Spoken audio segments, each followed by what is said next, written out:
persona se acercó a Jesús y le preguntó: ¿qué mandamiento es el primero de todos? Respondió Jesús: el primero es: escucha, Israel, el Señor nuestro Dios es el único Señor.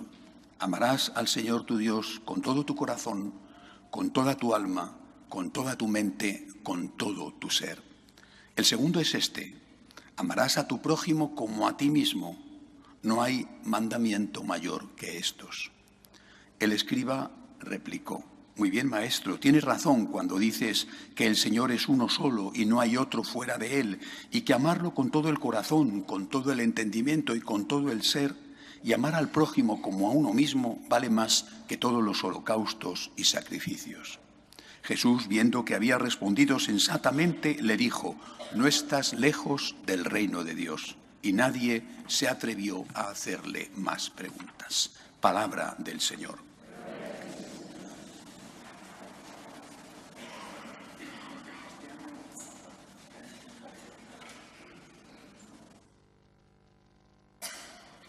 Este año 2018 todavía estamos en él. Se está cumpliendo 50 años de la famosa rebelión o levantamiento juvenil en París en el año 68. Una rebelión primaveral, fue en mayo, de la que todavía pagamos las consecuencias. Una rebelión que tenía, entre otros lemas, uno que se hizo muy famoso: sed realistas, pedid lo imposible. Bueno, de aquel ser realistas, pedid lo imposible, se pasó a ser realistas, exigid lo imposible, que no es igual. Exigid significa que son derechos. Solo se pueden exigir los derechos. Los favores se piden, los derechos se exigen. Exigid lo imposible. Con lo cual hemos llegado a una sociedad de gente frustrada porque no puede conseguir todo lo que exige, y de gente resentida porque son derechos lo que exige. Es decir, quiero todo, tengo derecho a todo y además no tengo que pagar nada a cambio. Exijo mis derechos y todos son derechos, hasta, por ejemplo, la muerte de un inocente, como es el caso del no nacido. Aquella rebelión de mayo del 68 de París estuvo precedida por las matanzas de estudiantes en México, en los universitarios de México, que fue un aplastamiento sangriento. Pero hay algo que se nos olvida, y es lo que ocurrió antes de esto. Antes de esto tuvo lugar el Concilio Vaticano II. Desde el año 63 al 65, 4 sesiones, 62, 63, 64 y 65 del año 62, se celebró el Vaticano II, que fue, en el mismo ambiente de lo que después pasó en el 68, fue la irrupción de una oleada de optimismo dentro de la Iglesia, que después, repito, sería recogida dentro de la sociedad. El optimismo es una enfermedad tan mala como es el pesimismo. Con el optimismo no vamos a ninguna parte. Es decir, la gente optimista dicen que son simplemente realistas, que el pesimista dice que es un realista bien informado. Bueno, en el Concilio Vaticano II la Iglesia entra con una idea muy clara de quién es Dios, con una idea muy clara de quién es el hombre y con una idea muy clara de qué es lo que la Iglesia tiene que hacer. Bueno, sale del Concilio Vaticano II, sobre todo con lo que se llamó el espíritu del concilio, sale del Concilio Vaticano II con una idea diferente, no opuesta, diferente de quién es Dios, con una idea distinta de quién es el hombre y con una idea muy distinta de qué es lo que la Iglesia tiene que hacer. Repito, sobre todo en lo que se llamó el espíritu del concilio, que no tenía mucho que ver con lo que el concilio dejó escrito, sino con lo que los que habían manejado el concilio querrían que hubiese quedado escrito. Es muy importante entender esto porque de aquellos polvos vienen estos lodos, y me refiero a los escándalos de pederastia o a los escándalos que cada día y cada semana nos sacuden. Esta semana un nuncio implicado en blanqueo de capital por valor de 4 millones de euros. Es decir, aquí no hay semana en que estemos tranquilos. pero repito, de esto que está pasando tiene ahí su origen. La idea de Dios antes del concilio era una idea verdadera, basada en la palabra y basada en la tradición. Esa idea decía que Dios es el Señor, por supuesto nunca se negó que fuera Padre y que fuera amor, pero sobre todo se insistía en el señorío de Dios y como consecuencia en el respeto debido a Dios. Nunca en la Iglesia Católica se habló de terror, pero sí de temor, el temor de Dios, respeto al Dios creador, al Dios Señor. Se sale del concilio con una idea que complementa esta, también basada en la palabra y en la tradición. La idea de que Dios es amor, Dios es misericordia, Dios es Padre, Dios es bueno. Lo que pasa es que con mucha frecuencia se pasa de un extremo al otro extremo. Y aquello que era verdadero se olvida en función de esto que también es verdadero. Dios es Señor y Dios es amor. Dios es juez y es misericordia. Cuando uno se olvida de una parte, corre el riesgo de acentuar tanto la otra que pasamos al campo contrario, perdiendo todo lo bueno que había. Con respecto al hombre, el optimismo nos llevó a creer que el hombre era un ángel. El hombre no es un ángel. Antes del concilio, la Iglesia sabía perfectamente lo que era el hombre. ¿Qué es el hombre? La palabra de Dios lo dice la tradición, los grandes maestros de la tradición, un Santo Tomás de Aquino, un San Agustín. Bueno, el hombre es un ser maravilloso, creado a imagen y semejanza de Dios, un ser maravilloso, pero herido por el pecado original. Y esto no es cualquier cosa, es decir, el hombre es capaz de hacer las cosas más hermosas, las cosas más heroicas, pero también las cosas más terribles.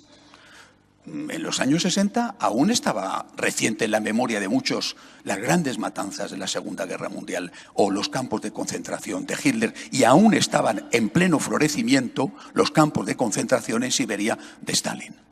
Sin embargo, el hombre posconciliar es un hombre bueno, es un hombre que no ha conocido el pecado, es un hombre ingenuo, es un hombre naif. No sé si recordaréis los más mayores aquella película de aquella época, un poquito posterior en España, que se tituló Todo el mundo es bueno. Todo el mundo es bueno. Es la época, repito, del optimismo, es la época de los hippies, todo el mundo es bueno. Bueno, pues la verdad es que no todo el mundo es bueno, pero se hizo como si todo el mundo fuera bueno. Se olvidó que el hombre tiene esa herida. No una herida que le destruye, pero sí una herida que le afecta. Los católicos nunca hemos sido pesimistas. Los pesimistas son los protestantes, que consideran que el pecado original destruyó la capacidad del hombre para hacer el bien. Y por eso ellos piensan que todo es gracia. El católico ha sido realista, jamás optimista. Realista. Conocemos al hombre. Y la Iglesia conocía al hombre, capaz de lo bueno y capaz de lo malo.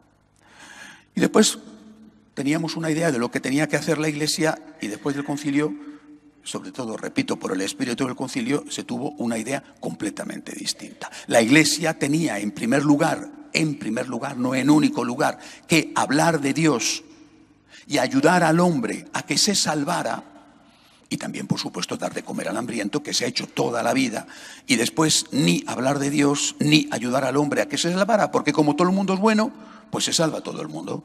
Y lo que hay que hacer es simplemente dar de comer al hambriento. Quien dice dar de comer al hambriento dice lo que sea, ¿verdad? Ayudar al emigrante o ahora salvar la naturaleza. Bueno, ¿qué es lo que nos dice Jesús? ¿Qué nos dice Jesús hoy en el Evangelio? Fijaros, Jesús, ante la pregunta de uno de los escribas, dice, hay dos mandamientos. Está introduciendo un orden en los mandamientos. Dos. Primero, y lo establece así él, y segundo. Primer mandamiento. No es, aquí el orden de valores sí altera el producto. Primer mandamiento, Dios. Ama a Dios por encima de todas las cosas. Segundo mandamiento, el prójimo. Ama al prójimo como a ti mismo. ¿Qué es lo que nos está diciendo Jesús? Que no podemos amar al prójimo si no amamos a Dios primero. O dicho de otra manera, que si tú no tienes una relación con Dios fuerte, que si tú no tienes una motivación religiosa fuerte, no vas a ser capaz de amar al prójimo. Y que si damos por supuesto que todo el mundo es bueno, ignoramos la realidad de la persona y por lo tanto no vamos a ser capaces de dar el fruto de amor al prójimo que tenemos que dar y que nos piden que demos. Cualquiera de nosotros sabe de qué va esto. El problema del Concilio Vaticano II es que lo hicieron intelectuales. Es decir, lo hicieron gente que vivía en un despacho y que no conocía la realidad. Si lo hubieran hecho párrocos, no hubiera sido así. Los intelectuales, sobre todo los intelectuales alemanes que están heridos, no sé si de muerte, pero muy heridos por el idealismo de Hegel, los intelectuales ven las cosas sin conocer la realidad. Un cura que está confesando en una parroquia sabe cómo es un ser humano. Y cualquiera de nosotros sabemos cómo son los seres humanos, porque sabemos cómo somos nosotros, repito, trigo y cizaña, capaces de lo bueno y capaces de lo malo, de lo bueno y de lo peor. Eso es el ser humano. Es decir, ¿qué tenemos cada uno de nosotros? ¿Qué hay dentro de nosotros? Lo que la Iglesia llamó la concupiscencia, es decir, la tendencia al mal, fruto del pecado original. Y sabemos que si no luchamos, pues nos dejamos llevar de eso que se llamaron los 7 pecados capitales: la soberbia, la envidia, la lujuria, la avaricia, la ira, la gula. Todo eso está ahí, dentro de nosotros, está ahí.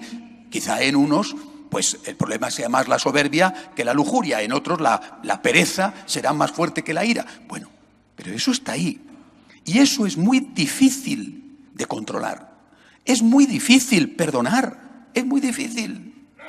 Y en muchos momentos es muy difícil ser fiel a la promesa que se ha dado, por ejemplo, en el matrimonio. En muchos momentos es muy difícil no meter la mano en el cajón cuando todo el mundo lo hace y ser un buen profesional honesto. Y pienso especialmente en países donde los grados de corrupción son tan profundos, tan elevados, que si no participas en la corrupción te juegas la vida. Es decir, estamos pidiéndole al ser humano que sea un héroe sin darle al ser humano la fuerza para que sea un héroe. Es decir, imaginad que tenemos un huerto y en el huerto hay frutales. Bueno, y en el huerto si hay un jardinero va todo bien, pero si hay un botánico, un señor que ha estudiado en la universidad y que no sabe lo que es un árbol, seguramente irá mal. Yo soy licenciado en biología y mi especialidad en la biología y la botánica, sé de lo que hablo, ni idea de la realidad.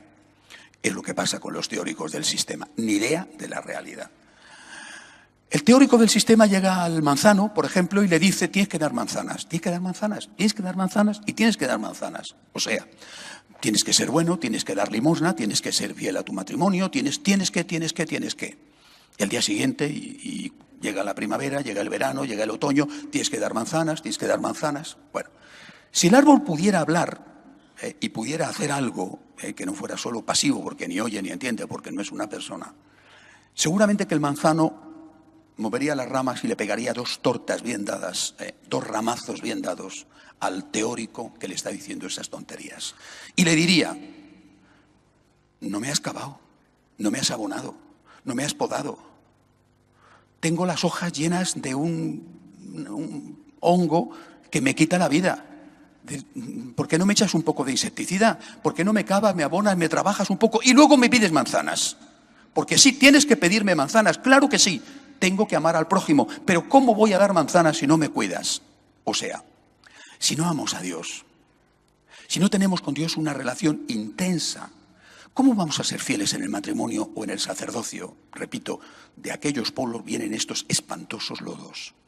Si no amamos a Dios, si no hacemos una vida de oración intensa, frecuente, si no llevamos una vida de ascética, de penitencia, para controlar este cuerpo que tenemos. Hay un salmo precioso que dice: no seáis irracionales como los brutos, que tienen que ser domados con freno y brida. Si no hacemos esa penitencia, si le damos gusto al cuerpo en todo lo que nos pide y en todo lo que tenemos dinero para pagárselo, claro, ¿cómo vamos después a hacer las cosas? Es decir, si no llevamos una vida de Eucaristía y de Eucaristía frecuente, si no llevamos una vida de oración, pero también de confesión, con unas confesiones habituales, ¿De dónde sacamos la fuerza para todo esto? Los teóricos del sistema te llenan continuamente de cargas. Tienes que hacer, tienes que hacer, tienes que hacer. Tienes que dar manzanas, tienes que dar manzanas, tienes que dar manzanas.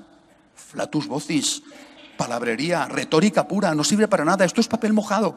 ¿Cuánto papel mojado se lleva produciendo en la Iglesia en las últimas décadas? Pero si lo que hay que hacer es conocer al hombre, como lo conocieron los antiguos, como lo conoció nuestro Señor. Primero Dios, espiritualidad, oración, control de ti mismo con la ascética, confesión frecuente, Eucaristía frecuente. Primero Dios, es decir, primero cuida el árbol, riégale, trabájale, cuídale, y después después le pides al árbol que dé manzanas, o al peral que dé peras. Después le pides los frutos. Ahora tienes que amar al prójimo, pero después, primero la unión con Dios, primero las fuerzas. Repito, esto lo sabe cualquiera de nosotros, cualquier párroco del mundo lo sabe perfectamente. El problema es que cuando los que no saben cómo es el ser humano se meten a organizar, pretenden enseñarle a Dios cómo tienen que ser los hombres, cuando Dios es el creador del hombre. ¿Qué es lo que nosotros tenemos que hacer, por lo tanto?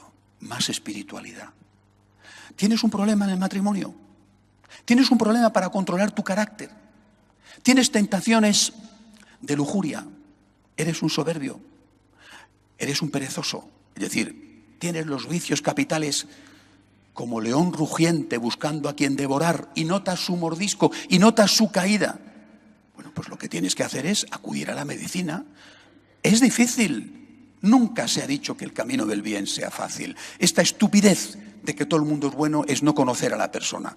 Somos buenos con una naturaleza herida por el pecado, capaces de lo mejor y de lo más desastroso. Y ahí está la historia para demostrarlo y el tiempo presente, sin hace falta ir muy lejos.